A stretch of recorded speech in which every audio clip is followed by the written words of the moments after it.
Si Pagong at si Matsing, noong unang panahon, magkaibigan sina Pagong at Matsing. Isang araw, nakakita sila ng puno ng saging sa ilog. Nag-isip sila kung paano paghahatian ang puno. Sabi ni Matsing, akin na ang itaas na bahagi ng puno dahil mas marami itong dahon at bunga. Sa'yo na lang ang ibaba. Sumang-ayon si Pagong, kahit alam niyang medyo tuso ang plano ni Matsing. Masayang umuwi si Matsing dala ang itaas na bahagi, ngunit nalanta agad ito at hindi tumubo. Si Pagong naman, itinanim ang ibabang bahagi ng puno. Dahil may ugat ito, lumago at namunga ang puno ng saging.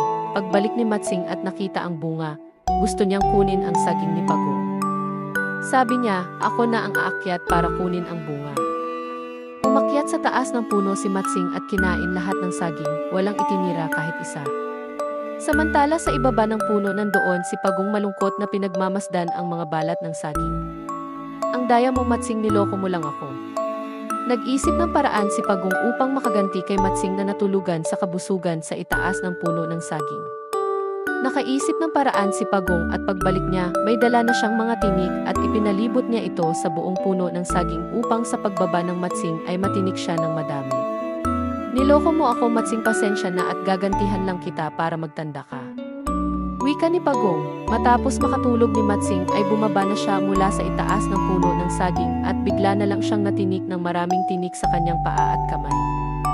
Napaiyak siya sa sakit at inisip na puntahan si Pagong sa bahay niya upang kumprontahin. Naabutan ni Matsing si Pagong sa tabing ilog at dali-daling binuhat niya ito at aktong ihagis.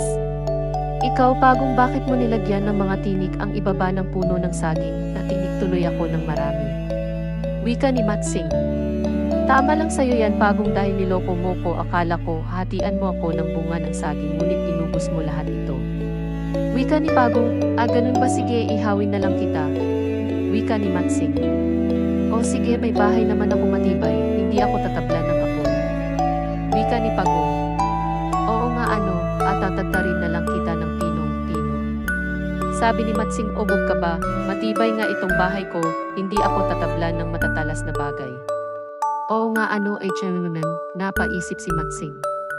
Alam ko na, ihahagis kita sa ilog para malunod, hahaha. Wika ni Matsing. Huwag Matsing, maawa ka sakin, hindi ako marunong lumangoy. Hahaha, bahala ka, magsalbabida ka kung gusto mo. Wika ni Matsing at inihagis niya si Pagong sa ilog.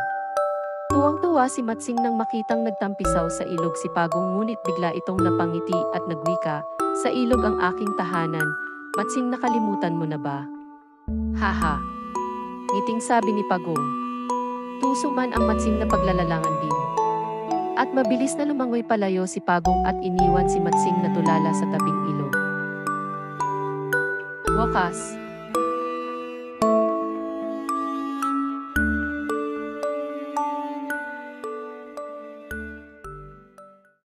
Cheeto.